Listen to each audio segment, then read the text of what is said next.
Hoy me corresponde presentar a la doctora Montserrat Zagot Rodríguez en mi calidad de exdirectora y miembro de la Comisión Académica del Doctorado en Estudios de la Sociedad y la Cultura, y en representación de su directora, la doctora Roxana Hidalgo, quien por motivos de salud no podrá acompañarnos. De tal forma, procedo a dar lectura a su presentación. La doctora Zagot es una antropóloga y socióloga costarricense con un amplio reconocimiento nacional e internacional en el área de los estudios sobre las relaciones de poder entre los géneros, la violencia contra las mujeres, las luchas y reivindicaciones feministas, los procesos de construcción del conocimiento, los movimientos sociales en América Latina y sobre reflexiones sobre las nuevas formas de desigualdad, exclusión y despojo, producto de las políticas neoliberales hegemónicas en la región centroamericana. Es autora de una gran diversidad de publicaciones e investigaciones relacionadas con estos temas y ha sido, además, profesora invitada en diversas universidades de Latinoamérica, Estados Unidos y Canadá. Obtuvo una licenciatura en antropología con énfasis en antropología social y se graduó de la maestría centroamericana en sociología, ambas de la Universidad de Costa Rica. Posteriormente realizó estudios en las universidades de Georgetown y American University en Washington, D.C., donde se graduó como doctora en sociología con especializaciones en sociología política y sociología del género.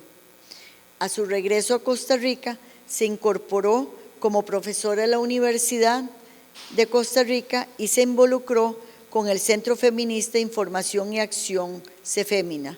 En 1988, CEFEMINA, junto con otras organizaciones y profesionales independientes, organizó los primeros grupos de autoayuda para mujeres maltratadas.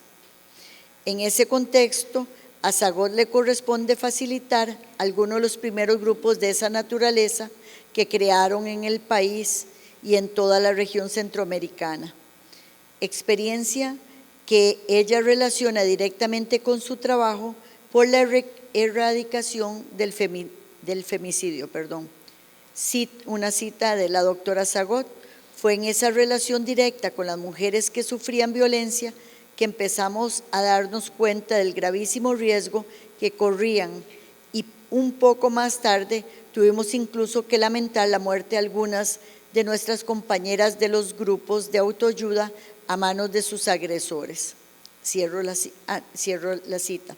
A inicios de la década de 1990, Ana Carcedo y yo tuvimos la oportunidad de conocer el libro Femicide, The Politics of Woman Killing, que acababan de publicar Jill Radford y Diana Russell, y se nos ocurrió la idea de realizar una investigación sobre los asesinatos de mujeres en Costa Rica, utilizando una versión un poco más reducida del concepto de femicidio planteado en el libro de Radford y Russell. Ahí sí cierro la cita. Juntas realizamos la investigación Femicidio en Costa Rica 1990-99, en el que desarrollaron los conceptos de femicidio íntimo, entendido como aquellos asesinatos cometidos por hombres con quien la víctima tenía o tuvo una relación íntima, familiar, de conveniencia o afines a estos asesinatos. Y el femicidio no íntimo, definido como aquellos asesinatos cometidos por hombres con quienes la víctima no tenía relación íntima, familiares de conveniencia o afines a estas, y femicidios por conexión, en referencia a las mujeres que fueron asesinadas en la línea de fuego de un hombre tratando de matar a una mujer. Posteriormente, también ha abordado el concepto de femicidio como una forma de necropolítica del género. Zagot sitúa como uno de los referentes de su trabajo en femicidio esta investigación realizada junto con Carcedo, donde desarrollaron, y abro una cita, una estrategia teórico-metodológica que permitiera estudiar los asesinatos de mujeres en Costa Rica y sus características con el fin de poder determinar cuáles podían ser considerados femicidios. Es a partir de ese momento, explica la autora sobre las raíces de su trabajo, como, abre otra cita, tomando como referente mi historia personal, la inspiración que me dieron mi madre y mi abuela, así como la extraordinaria experiencia con mujeres que participaron en los primeros grupos de autoayuda. Tanto mi investigación como mis actividades como activista han estado centradas en la violencia contra las mujeres y en su forma más extrema. Cierro la cita. Actualmente es profesora catedrática de la Escuela de Sociología y directora del Centro de Investigaciones en Estudios de la Mujer, el CIEM, de la Benemérita Universidad de Costa Rica. Se desempeñó también como directora de la Maestría de Estudios de las Mujeres, Géneros y Sexualidades de esta misma universidad. Es coordinadora del grupo de trabajo de Claxo, titulado Feminismos, Resistencia y Procesos Emancipatorios en América Latina. Fue integrante, así como directora del Consejo Universitario en el periodo 2004-2008. Es coordinadora del proyecto de extensión docente hacia la eliminación del sexismo en la universidad y responsable del equipo interdisciplinario contra el hostigamiento sexual y coordinadora de la Comisión Institucional sobre Diversidad Sexual en la Universidad de Costa Rica. Es acreedora de varios reconocimientos nacionales e internacionales por sus labores de investigación, docencia y acción social, entre los que se encuentra la medalla institucional otorgada en el 2017, el premio Lámpara Dorada, otorgado por la Defensa de los Derechos de las Mujeres en el 2000, y el premio Irene Tauber de la Asociación de Sociología del Distrito de Columbia, Washington, D.C., en 1991. Debido a sus estudios recientes sobre el despojo, la globalización y el neoliberalismo en la región, es que hoy la doctora Zagot nos va a dictar la conferencia titulada ¿Hay justicia en el neoliberalismo?, sobre los límites de la justicia y los derechos en contextos de despojo. Muchísimas gracias, Patricia, por la presentación. Tengo que agradecer también a las colegas y los colegas del doctorado en Estudios de la Sociedad y la Cultura por el honor que me han hecho de permitirme compartir con ustedes estas reflexiones como conferencia inaugural del doctorado para este ciclo. Muchas gracias también a todas las personas que nos acompañan el día de hoy. No más empezando, reflexionando sobre el título, lo cambié un poco y le puse no si hay justicia en el neoliberalismo, porque esa pregunta era muy fácil de responder, la respuesta era no. Entonces la cambié un poco y puse qué es la justicia en el neoliberalismo, y como ustedes verán, conforme avanzo en la exposición, al final la pregunta se transformó una vez más. Entonces voy a partir, digamos, de una serie de preguntas que yo me he hecho, y a partir de allí voy a desarrollar mis argumentos. Estas son algunas de las preguntas de las que yo parto acá. La primera ¿es posible hablar de derechos humanos o de justicia cuando amplios grupos de personas han sido prácticamente expulsadas de la categoría de lo humano por condiciones extremas de desigualdad y de desposesión? La siguiente pregunta que me planteo es, ¿hay justicia para la nuda vida? Utilizando el concepto de Giorgio Agamben. Me pregunto también, ¿cuál es el significado de un concepto como el derecho a decidir? Derecho muy reclamado por el movimiento feminista, o el derecho a controlar el propio cuerpo, cuando una mujer tiene que luchar todos los días por comida y agua para garantizar su sobrevivencia. Me pregunto también cuál es la trascendencia de una demanda como el matrimonio igualitario, cuando las personas trans tienen un promedio de vida de 35 años en Centroamérica, ahí hay un error. ¿Cuál es la importancia ética de un concepto como la justicia en contextos en que la mayoría de los femicidios nunca han sido ni serán judicializados, como pasa en Centroamérica y en México. ¿Cuál es la efectividad y para quién de la legislación sobre violencia contra las mujeres cuando solo un 4% de los casos denunciados de violencia doméstica o sexual terminan con una sanción al agresor? Estos son datos para Costa Rica. O cuando en algunas farmacias en El Salvador anuncian que tienen a la venta la inyección antiviolación, haciendo referencia al anticonceptivo de Depo-Provera que se ponen las mujeres que van a iniciar su proceso como migrantes irregulares hacia los Estados Unidos. ¿Para cuántas personas existen las leyes laborales que garantizan salarios mínimos, jornadas laborales reguladas y seguridad social, cuando casi el 50% de la fuerza de trabajo en el país se encuentra en la informalidad?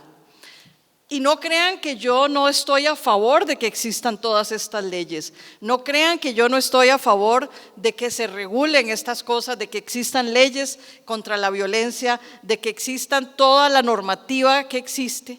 Sin embargo, vale la pena preguntarse sobre su efectividad, sobre su pertinencia ética, sobre para cuántas personas en realidad operan y funcionan estas leyes.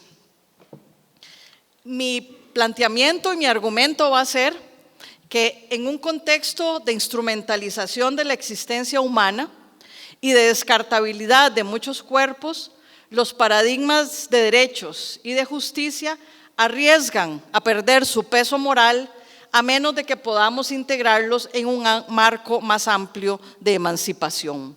Cuestiono entonces, y es lo que voy a hacer en esta conferencia, el paradigma de derechos y su supuesta fuerza para enfrentar las relaciones desiguales de poder.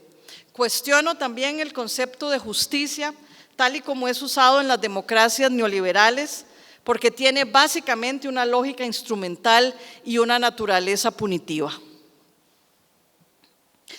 Algunos datos entonces sobre los contextos de despojo y de por qué yo voy a cuestionar estos conceptos.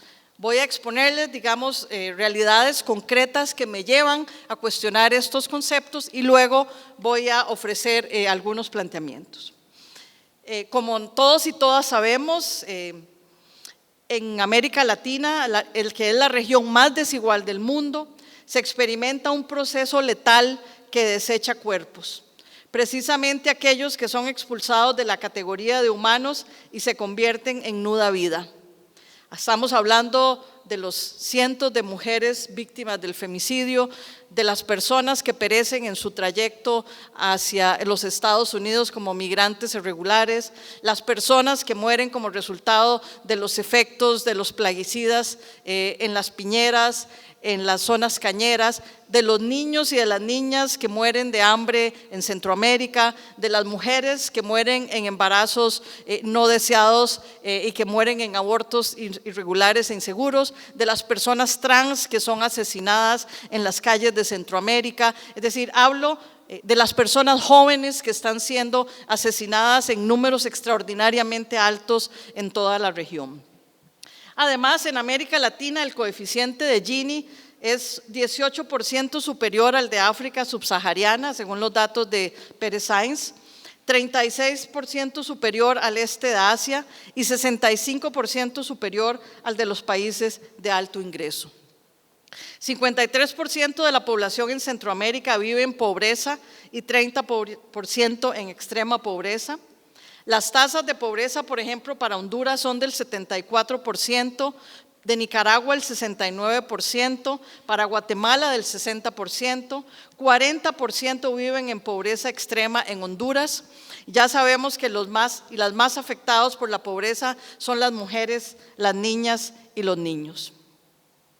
En Guatemala, el 60% de las niñas y los niños de áreas rurales padecen desnutrición crónica. La desnutrición crónica es la que tiene efectos irreversibles y aquí le agradezco a Gabriela Arguedas que me haya explicado los efectos de la desnutrición crónica para el resto de la vida. Es decir, básicamente quien vivió con desnutrición crónica nunca puede recuperar lo que perdió.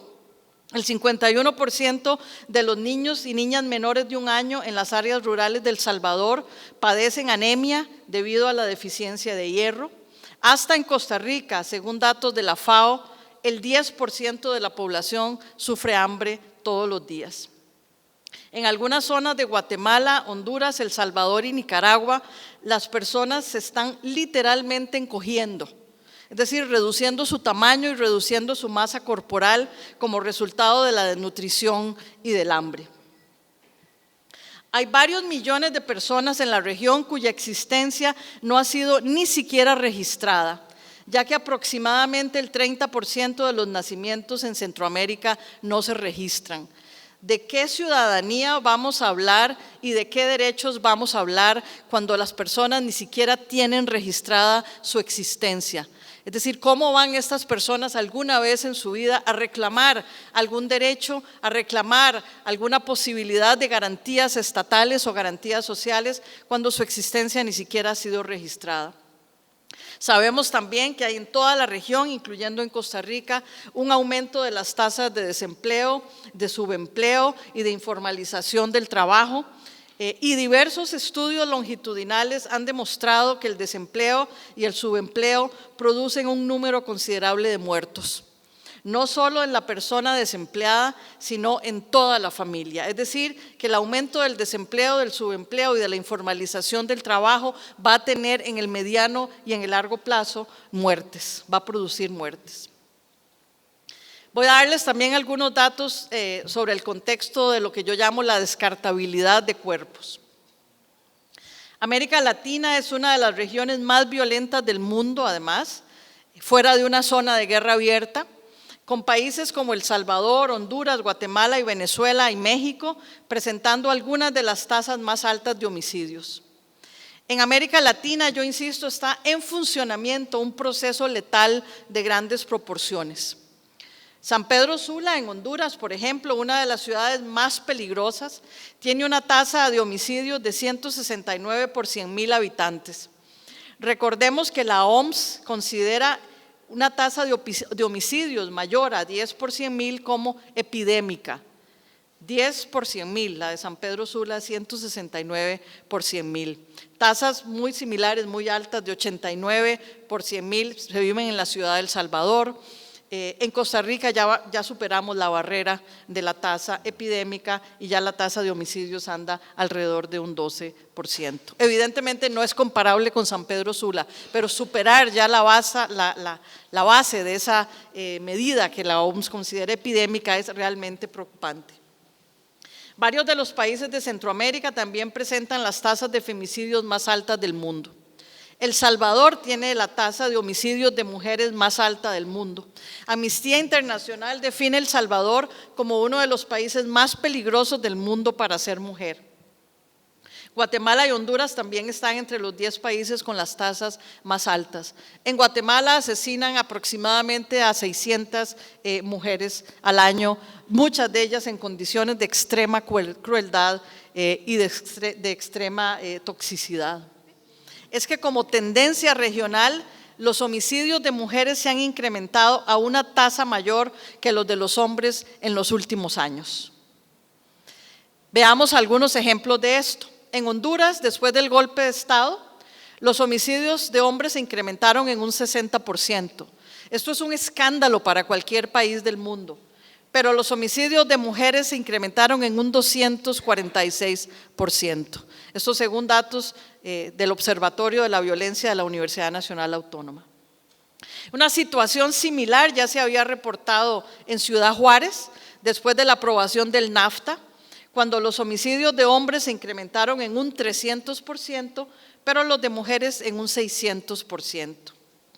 En Guatemala, durante los últimos 5 años, la proporción de homicidios de mujeres se ha incrementado en relación con el total de homicidios. Es decir, aquí vemos también una tendencia muy clara donde se está acentuando este proceso de descartabilidad de cuerpos de mujeres, incluso cuando lo relacionamos con las altísimas tasas de violencia contra los hombres. Si bien los femicidios son un fenómeno universal, yo argumento que hay algunos contextos generados por una larga historia de dominación colonial, de desigualdad, de exclusión, de racismo, de normas sociales sexistas, de la presencia del crimen organizado que fomentan las condiciones para que aumenten los femicidios. Todas estas condiciones están presentes en la región centroamericana y en ese sentido no es casualidad que la tasa de femicidios se haya incrementado. Dado que el tema del femicidio es uno de los temas que yo trabajo, voy a detenerme un poco en las particularidades del femicidio y su relación con las condiciones de desigualdad. El género, la raza, la clase social, el estatus migratorio, la sexualidad, la edad, producen los cuerpos de mujeres cuyas vidas se encuentran en riesgo en el contexto de estas múltiples expresiones de desigualdad. El asunto es que en estos contextos los femicidios no son anomalías sociales ni eventos extraordinarios. Los femicidios de hecho son una forma de medir una realidad, de medir las condiciones de desigualdad y de medir las condiciones de despojo en una sociedad, porque los femicidios son parte sustantiva de la lógica de control social sobre las mujeres, en particular de las mujeres más vulnerabilizadas. Y por tanto juegan un rol muy importante en un clima de aumento de la desigualdad, del autoritarismo y de los conservadurismos. Se convierten así en una pedagogía de la crueldad, usando un término de Rita Segato, y forman parte de un discurso punitivo y disciplinario para las mujeres. Debido a esto, los femicidios usualmente se producen bajo condiciones de indiferencia y de impunidad. Yo argumento entonces que el femicidio es la marca distintiva, la marca final de los cuerpos que han vivido múltiples formas de desigualdad y de injusticia. El cuerpo de una mujer asesinada se convierte en la materialidad concreta, en la corporalidad concreta en la que se conjuntaron todas esas múltiples formas de desigualdad y de injusticias. De esta forma, entonces, la historia, la economía, la política, el sexismo, el racismo, la xenofobia, la heteronormatividad pueden actuar sinérgicamente para vulnerabilizar a ciertos grupos de mujeres y hacerlas víctimas más fácilmente del femicidio.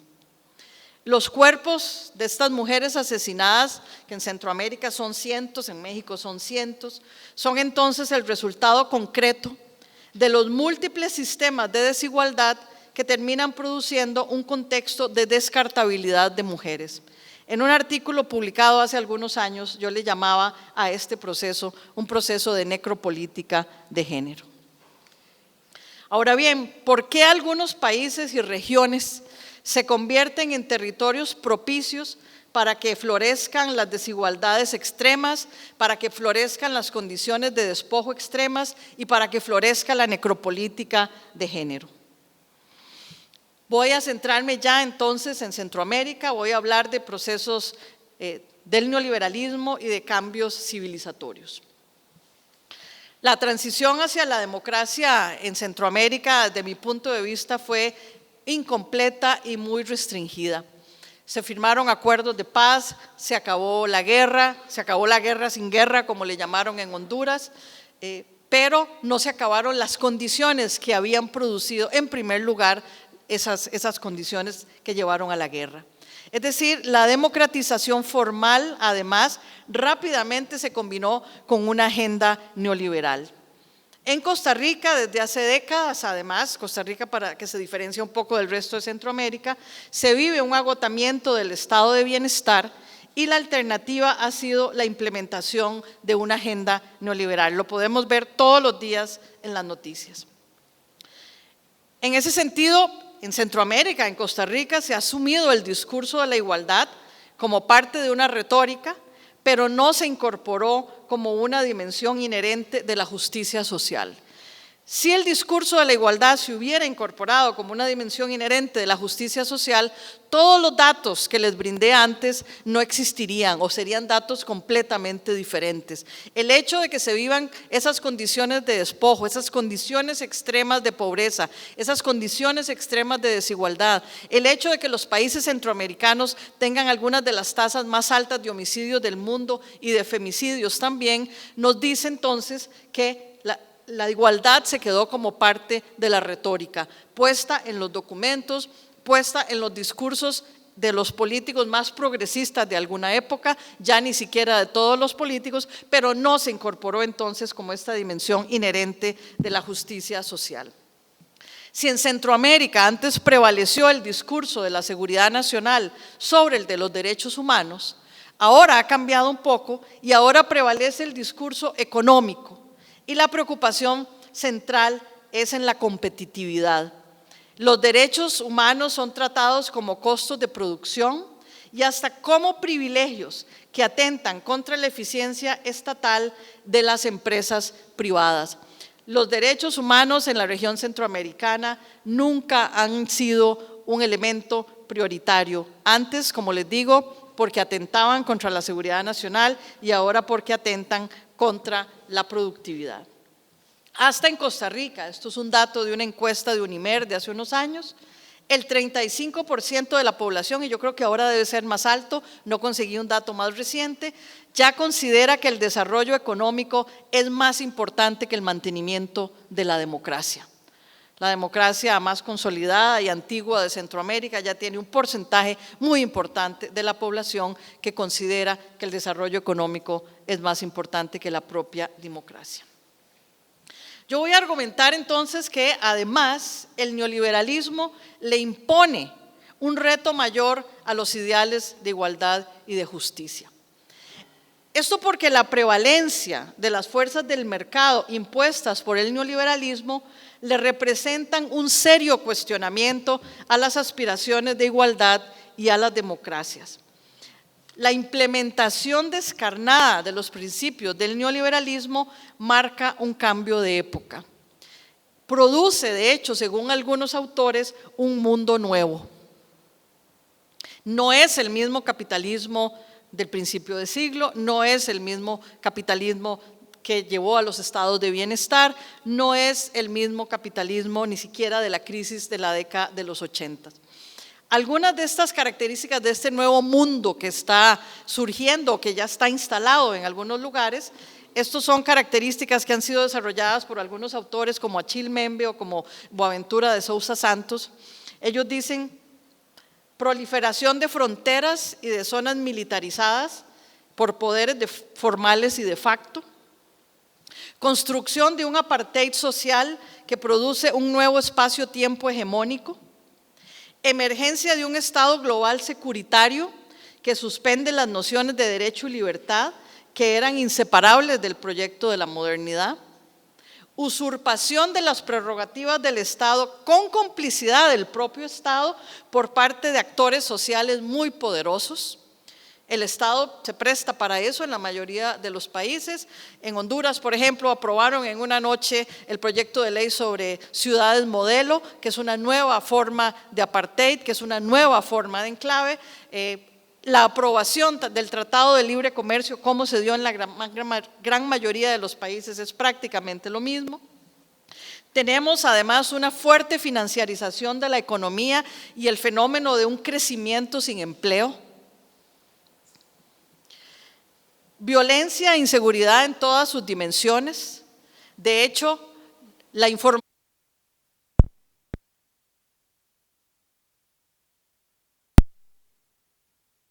en una pedagogía también para vivir una vida precaria, es decir, para enseñarle a las personas a vivir en inseguridad y en precariedad todos los días. Y la violencia económica ya no solo se expresa como explotación, sino que se convierte en superflua a una parte importante de la población. Probablemente esta es una de las características más dramáticas del neoliberalismo, es decir, ya superamos la explotación capitalista de las y los trabajadores, sino es ese convertir a grandes sectores o importantes sectores de la población en superfluos. Se da, por supuesto, el resurgimiento y el fortalecimiento de los fundamentalismos religiosos, de los integrismos religiosos, como complemento y apoyo ideológico de las prácticas y de las estrategias neoliberales. Las estrategias neoliberales son de una forma tan dramática de desposesión que si no tienen un complemento y un apoyo ideológico fuerte, no podrían reproducirse. Y en este caso entran a jugar entonces la aparición de los fundamentalismos y de los integrismos religiosos como complemento importante y apoyo ideológico de estas prácticas. De hecho, el neoliberalismo, según estos autores, es un proyecto que pone en cuestión de forma radical el proyecto democrático heredado de la Ilustración, que no es el mismo capitalismo, que no son las mismas condiciones de explotación que habíamos vivido, sino que estamos frente a un escenario diferente. Las técnicas de la globalización neoliberal están impregnadas con cálculos morales acerca del valor diferenciado de las personas. Por eso es que el neoliberalismo produce una biopolítica de instrumentalización de la existencia humana, desecha muchos cuerpos, aquellos que no considera valiosos o necesarios, ya ni siquiera como ejército de reserva. La financiarización de la economía y además el crecimiento económico sin empleo hacen que grandes sectores de la población ya no sean necesarios ni siquiera como ejército de reserva.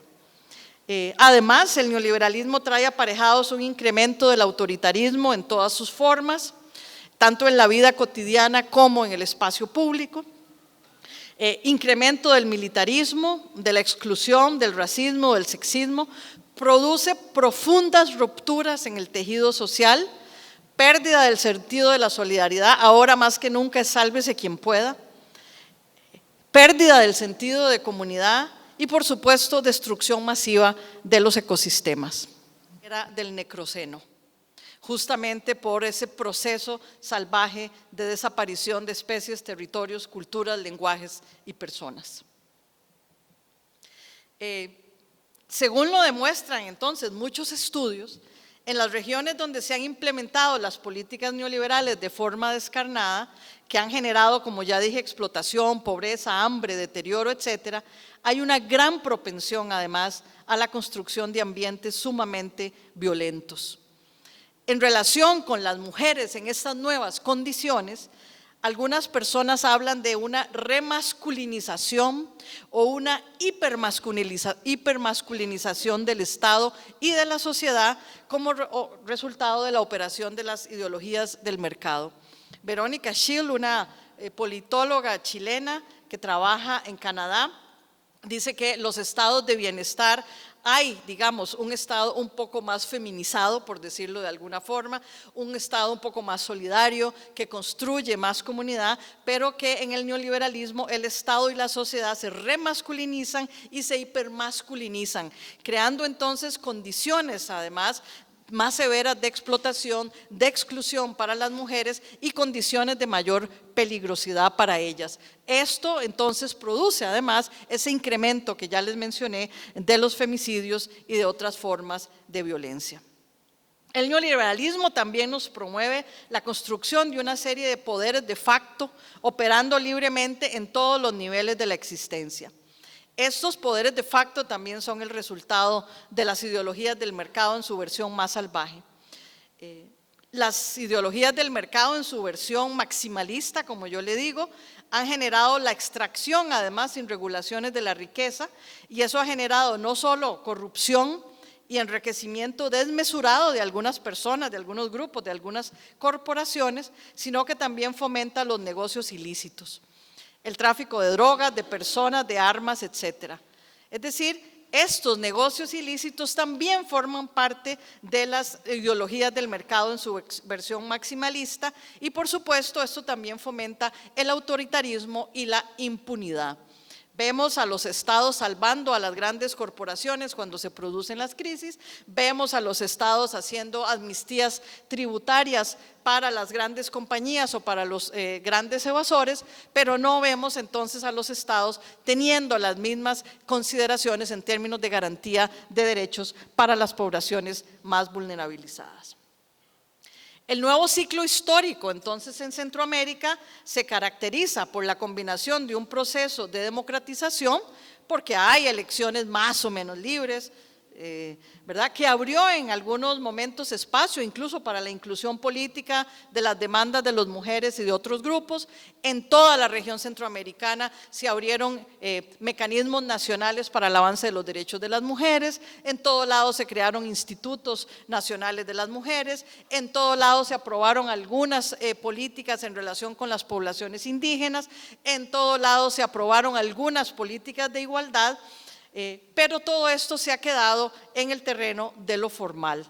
Es decir, tenemos al mismo tiempo un proceso de transformación del Estado que creó las condiciones para la exclusión social de amplios sectores de la población. Es decir, se vivió un proceso de democratización formal, pero a la vez un Estado que varió sus condiciones para excluir, despojar e incluso descartar a importantes sectores de la población. ¿Qué es lo que yo analizo entonces en relación con el neoliberalismo? Que usa a la democracia como un instrumento para los negocios y para producir buenas condiciones para las inversiones, pero construye al mismo tiempo un sistema social caracterizado por experiencias de vida bajo relaciones de poder en extremo desiguales y violentas. Esto demuestra que la democracia le puede poner límites al capitalismo neoliberal que el capitalismo puede absorber bajo el mecanismo, por ejemplo, de reformas legales, el otorgamiento de algunos derechos, sobre todo del reconocimiento. Es decir, de esta forma la democracia le plantea al capitalismo, ¿verdad? Ok, vamos a hacer esta concesión de derechos para estos grupos, vamos a dar derechos de reconocimiento para estos sectores de la población, vamos a crear unos institutos, vamos a tener algunos subsidios para algunos sectores. Pero el problema es que el neoliberalismo le pone límites a la democracia que la democracia no puede absorber. Es decir, acá realmente vemos el peso tremendo de las políticas económicas, del poder que ejercen los grupos de facto sobre la democracia, de esos manejos que se hacen por debajo, ¿verdad?, que terminan generando leyes que le convienen a estos grupos, que terminan generando políticas que les favorecen y que la democracia en realidad entonces no solo no puede absorber, sino que se pone al servicio de estos poderes de facto. Este régimen en extremo desigual es llamado por Boaventura de Sousa Santos fascismo social. Boaventura de Sousa Santos dice que este es un régimen civilizacional más que político, tiene las características que ya yo les mencioné: segregación social, exclusión, altos niveles de violencia e inseguridad, el resurgimiento de los fundamentalismos religiosos y además relaciones renovadas con los centros de poder global. Produce la sociedad que les mencioné, que es políticamente democrática, por lo menos en su formalidad, en sus apariencias, pero es profundamente autoritaria en sus relaciones sociales. El fascismo social crea una bioaritmética de descartabilidad de muchos cuerpos. Los cuerpos, como ya les decía, que no son considerados valiosos o útiles. Y si no, veamos el éxodo de Centroamérica hacia los Estados Unidos, el éxodo africano hacia Europa, los cementerios en los que se ha constituido todo el territorio desde Centroamérica hasta los Estados Unidos, el río Bravo, el desierto, el mar Mediterráneo. En ese sentido, más que nunca, el fascismo social crea un sistema de segregación dividido entre zonas que él le llama jovesianas, salvajes, dice Boaventura de Sousa Santos, y zonas civilizadas. En las zonas civilizadas sí opera el contrato social. Ahí sí hay espacio para el reconocimiento de algunos derechos. Las clases medias, las clases altas sí tienen ciudadanía, sí tienen derechos ciudadanos. En las zonas civilizadas el Estado es de hecho un territorio en disputa que puede acomodar ciertas demandas de las mujeres, de las y los trabajadores, de los movimientos LGBTIQ, de las poblaciones originarias, etcétera. Es decir, en las zonas civilizadas el Estado sí es ese territorio en disputa del que nos hablaba Pulanzas y del que nos hablaba algunos otros autores. Es decir, sí hay una sociedad que está segregada. Pero las zonas civilizadas son cada vez más limitadas y abarcan a menos población. El resto habita en ese espacio-tiempo, es un espacio-tiempo hegemónico de las zonas salvajes, sufriendo altos niveles de violencia, las dinámicas letales de los negocios ilícitos, sufriendo explotación, desempleo, desnutrición, etc. En estas zonas de gran precariedad y de presencia perpetua de la violencia, es donde más fácilmente se instala la necropolítica. Y la necropolítica se instala porque hay una gran deshumanización y una devaluación extrema de la vida. Es decir, la ideología neoliberal lleva a esa deshumanización y a esa devaluación extrema de la vida. Se pierde, se rompe el tabú de la violencia, se rompe el tabú de la crueldad en estas zonas. Y no es casualidad entonces que lo estemos viendo como características muy llamativas de este nuevo mundo que se está construyendo. En estos contextos, entonces, el establecimiento de la necropolítica en general, pero de la necropolítica de género en particular, produce una instrumentalización generalizada de los cuerpos de las mujeres, construye un régimen de terror, decreta la pena de muerte para algunas, particularmente las más vulnerables, y también decreta la pena de muerte para otras personas, las personas jóvenes, las personas campesinas, los dirigentes sociales de América Latina, la gente que lucha contra la minería a cielo abierto, la gente que lucha en los diferentes países contra la explotación de las grandes compañías. Esa gente están entonces determinadas completamente por la necropolítica. En estos contextos, como nos recuerda Rita Segato, por ejemplo, la violencia contra las mujeres deja de ser un daño colateral y se convierte en un objetivo estratégico, pero también la violencia contra los otros sectores de los que estoy hablando. Y entonces aquí viene de nuevo la pregunta ya cambiada, otra vez. La pregunta ahora, ¿es posible la justicia en el neoliberalismo? Mi argumento es que cuando estas formas extremas de despojo y de violencia se convierten en un objetivo estratégico y parte de un discurso hegemónico, punitivo y disciplinario, el reclamo de derechos al Estado puede ocultar los factores que causan la violencia y el despojo. Ahora voy a explicar qué quiero decir con esto. Bajo estas condiciones yo digo que el concepto de reconocimiento de derechos arriesga a perder su legitimidad y a quedarse solo para quienes habitan las zonas civilizadas. Y si yo solo reclamo derechos, o solamente la gente que vive en las zonas civilizadas puede reclamar derechos, entonces desde mi punto de vista el reclamo por derechos pierde su legitimidad o queda limitado a las personas más privilegiadas. Y yo voy a argumentar que sobre todo en este periodo el discurso de derechos es básicamente ficcional, excepto para quienes siguen calzando dentro de la categoría de ciudadanos y ciudadanas, que 200 años después siguen siendo prácticamente los mismos con algunas pocas adiciones. Yo voy a argumentar que realmente el concepto de ciudadanía nunca ha sido un concepto que abarcó a las grandes mayorías de la población y en este cambio de época abarca todavía menos. Y esto es así porque estas condiciones que yo estoy describiendo no son el resultado de la falta de normas o de una legislación deficiente o de un Estado inoperante. No nos hagamos ilusiones, no es que el Estado no funciona, no es que nos faltan leyes, no es que nos faltan normas. Estas condiciones son el resultado de un régimen. No es que hay estados fallidos. No, son estados muy funcionales para lo que se quiere. Es decir, son estados muy funcionales para reproducir la lógica y las ideologías del mercado. En ese sentido, yo argumento que los cuerpos muertos, de los cuales está sembrado Centroamérica, los cuerpos violados, violentados, hambrientos, los cuerpos sin registrar, los cuerpos de los migrantes y las migrantes irregulares, los cuerpos envenenados en las piñeras, en los cañales, son la encarnación material de un régimen económico, de clases, de género y de raza, que además está sustentado por el Estado. Insisto, no es un Estado deficiente, no es un Estado inoperante. Voy a ponerles algunos ejemplos porque yo creo entonces que es en este contexto problemático reclamar leyes. Por ejemplo, reclamar por mejores leyes o medidas policiales para enfrentar la violencia contra las mujeres ignora el hecho de que hay complicidad del Estado.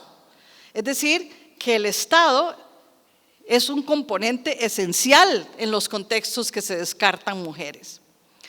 La idea de que el encarcelamiento de los perpetradores es una manera de hacerle justicia a las víctimas solo contribuye a reforzar los poderes represivos del Estado. No estoy argumentando que este tipo de violencia no debería ser criminalizada, no es eso. Lo que estoy diciendo es que no podemos confundir la justicia para las víctimas de la violencia y del femicidio con la criminalización y con el encarcelamiento.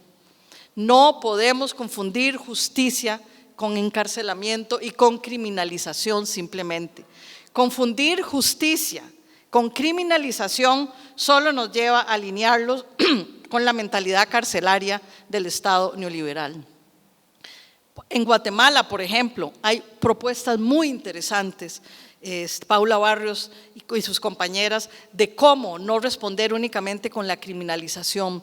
O sea, ellos le hacen planteamientos a los gobiernos locales, a las familias, a las comunidades, a las escuelas, que respondan de otras formas cuando hay una mujer muerta, que acojan a los hijos y las hijas, que les den becas, que les permitan estudiar y que incluso en algunos casos que les den visas y financiamiento para salir del país en caso de que estén toda la familia en riesgo de muerte cuando fueron víctimas de la violencia criminal. Es decir, hay muchas otras formas creativas que se están desarrollando de pensar en la justicia y no únicamente en la mentalidad carcelaria del Estado neoliberal.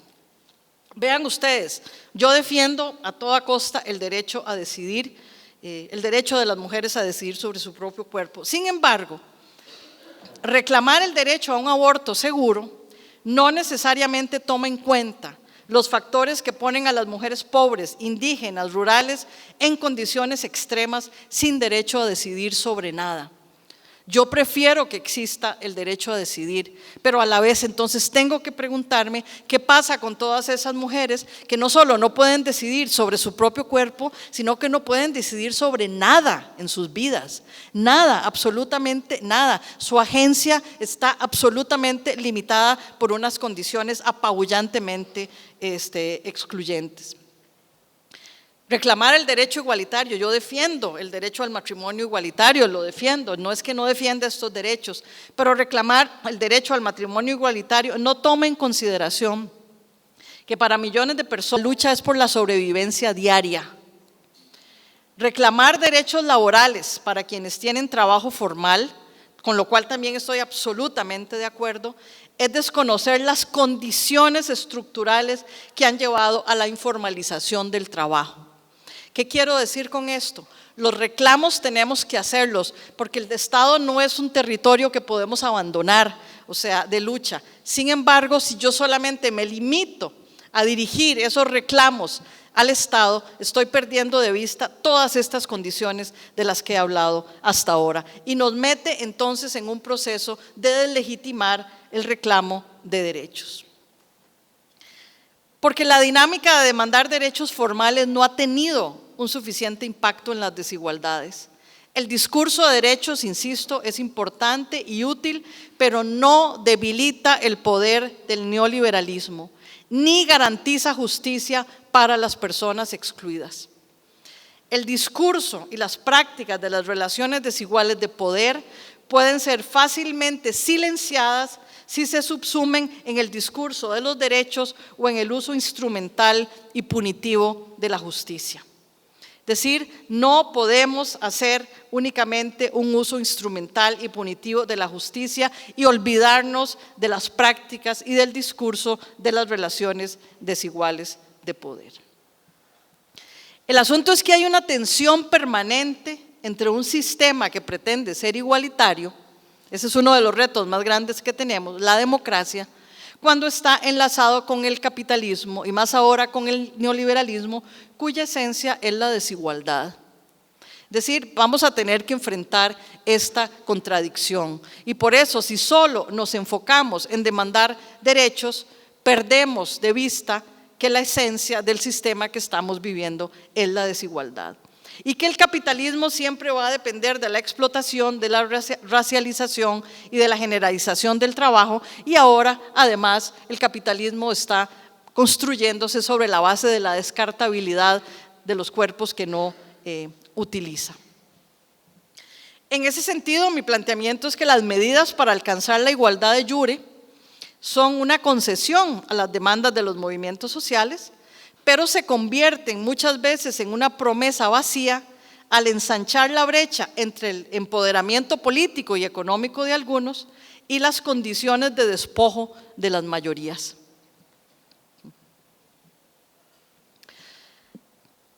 Los cambios promovidos entonces en el terreno de la igualdad formal más bien ayudan a avanzar los proyectos neoliberales, desmovilizan a los movimientos sociales, resultan en la elección de personas conservadoras en puestos de elección popular, veámoslo en Costa Rica, veámoslo en Brasil, veámoslo en Colombia, veámoslo en Estados Unidos.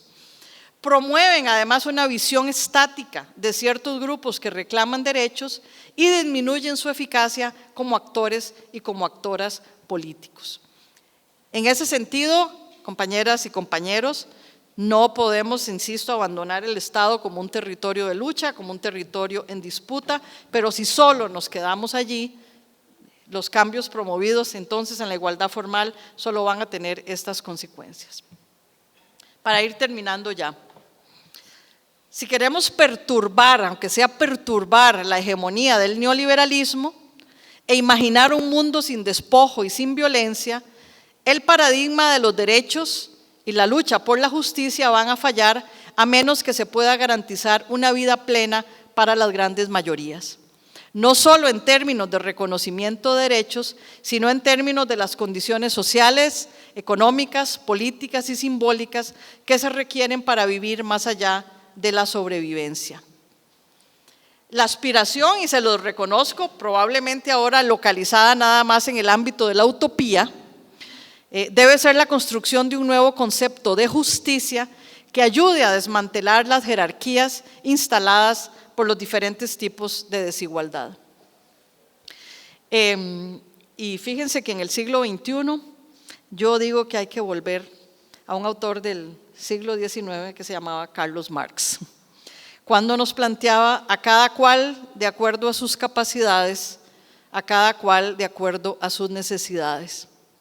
Es decir, necesitamos una concepción transformadora de la justicia que se refiere a una sociedad que contiene y sustenta las condiciones sociales, políticas, culturales, económicas y simbólicas necesarias para que todos sus miembros, según su condición particular, desarrollen y ejerciten sus capacidades, expresen sus experiencias y participen en la determinación de sus condiciones de vida. Se requiere entonces del desarrollo de nuevas formas de resistencia para transformar la precariedad en vida política activa. Las reivindicaciones deben poner énfasis en la transformación de los factores estructurales que fomentan la desigualdad y el despojo. Es decir, tenemos que poner énfasis en las desigualdades económicas y sociales. Hay que poner énfasis en reconstituir el tejido social y la solidaridad por medio de la eliminación de la precariedad de la vida. Esto contribuye a que no se rompa el tabú de las prácticas extremas de crueldad. Tenemos que poner el énfasis en las desigualdades raciales y en la persistencia del colonialismo. Tenemos que poner énfasis en el complejo de las relaciones jerárquicas de poder que naturalizan las normas de género, en los discursos y prácticas que fomentan la masculinidad tóxica, la feminidad subordinada y los binarismos de género. Es decir, tenemos que luchar por despatriarcalizar. Tenemos que combatir los tradicionalismos y los fundamentalismos religiosos. Tenemos que combatir el autoritarismo y la militarización de los conflictos sociales. Tenemos que luchar por desmercantilizar la vida y por la construcción de una nueva biopolítica que abrace y proteja la vida en todas sus formas, incluyendo la naturaleza, los animales no humanos, en oposición a la necropolítica, que es la que ha sido construida por los poderes represivos que han sido aumentados, fomentados por el capitalismo neoliberal. Muchísimas gracias.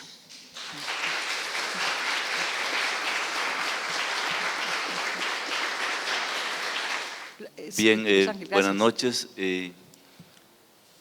Estaba siguiendo ahí detenidamente la conferencia y al final me quedé ahí con el cierre ese, me pareció muy pertinente y que da para plantearse uno preguntas muy serias o tal vez para preguntarse hacia dónde nos pueden llevar. Me pareció muy pertinente esta reflexión de qué se esconde bajo todas estas reformas o concesiones del neoliberalismo y una sociedad que prácticamente puede vivir engañada y sigue dominando el neoliberalismo. He estado leyendo La República de Platón de nuevo y tratando de compararla con la justicia en la pequeña república universitaria de don Rodrigo Facio. Una de las palabras que doña Montserrat utilizó al final es la utopía. Ahí la colocó una vez, o sea, podemos volver a la utopía. Platón nos hablaba del bienestar para todos, ¿verdad? Es muy idealista, es utópico. Y Rodrigo Facio nos habla de, digamos, que el humanismo centrado en lo material no nos lleva a nada, sino que necesitamos una aplicación pedagógica de la economía. Ahí, una aplicación pedagógica a la economía. Y él se refería sobre todo al papel que los graduados de la universidad podrían hacer y el papel que tenía la universidad que jugar, digamos, en esa transformación, en ese cambio social. ¿Hay justicia en la universidad? ¿Puede la universidad contribuir realmente a hacer justicia en el país? Dependiendo, digamos, de cómo es la universidad actualmente, la Universidad de Costa Rica. ¿Cuál es el papel que nos toca? ¿Estaremos nosotros también metidos en esa especie de concesiones o participando de esa gran fuerza que está ahí, digamos, funcionando de manera subrepticia, que es el neoliberalismo? Gracias. Buenas noches. No, voy a ser conciso, mi pregunta es muy sencilla y disculpen mi ignorancia, espero que no me ofenda, pero nada más quisiera saber si la sobrepoblación del mundo, si beneficia o perjudica al neoliberalismo, en su opinión. Nada más. Buenas noches. En torno al tema de la mujer, me gustaría pedirle que por favor desarrolle un poco más esta idea en torno al derecho del aborto seguro. ¿Cuáles son los factores que no se están tomando en cuenta para las poblaciones minoritarias, como mujeres indígenas y demás que usted mencionó? Gracias. Muchas gracias por las preguntas y además muchas gracias por la atención. José Ángel, la universidad, si bien es una de las instituciones, digamos, por excelencia de la modernidad, ¿verdad? Digamos, en su versión democrática, también es una institución reproductora del status quo. Es cierto que la universidad ha permitido a muchísimas personas salir de la pobreza, ascender en la escala social, etcétera, Pero en esta universidad también se han formado muchos de los políticos y políticas que han implementado las políticas neoliberales en este país. Además, al interior de la propia universidad, la democracia también es bastante restringida. Hay grandes injusticias al interior de la universidad, injusticias de género, injusticias raciales. Hay mucho autoritarismo al interior de la universidad, hay una gran segregación entre hombres y mujeres, hay una gran injusticia salarial, ¿verdad? Hay una gran injusticia en términos de quienes dan la gran mayoría de las clases en este país y el grupo, me declaro, ¿verdad?, de los privilegiados y privilegiadas que hemos logrado llegar a ser catedráticos y catedráticas.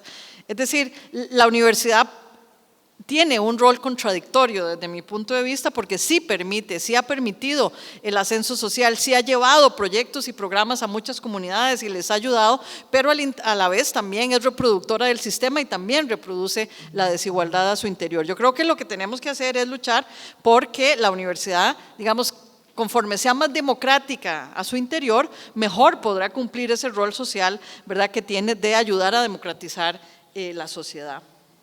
Y la pregunta del compañero sobre la sobrepoblación del mundo. Los datos que yo tengo es que en realidad no hay sobrepoblación del mundo. De hecho, hay una producción de alimentos que podría alimentar a 2 veces prácticamente la población mundial. Lo que hay son ciertos grupos ultra privilegiados en los lugares más privilegiados del mundo que consumen no solamente recursos de forma extraordinaria, sino que contaminan de forma extraordinaria, ¿verdad? Es decir, si hubiera una mejor redistribución en el mundo, en realidad ni siquiera podríamos hablar de sobrepoblación. El concepto de sobrepoblación está basado en una perspectiva tremendamente, digamos, clasista y autoritaria que ve a las grandes masas de personas pobres como población sobrante, pero en realidad no hay como tal sobrepoblación en el mundo. Lo que hay es injusticia, lo que hay es desperdicio y lo que hay es una desigualdad completa entre quienes consumen los recursos, quienes contaminan, quienes poseen, digamos, la gran mayoría no solo de la riqueza, sino de todo el poder y quienes no.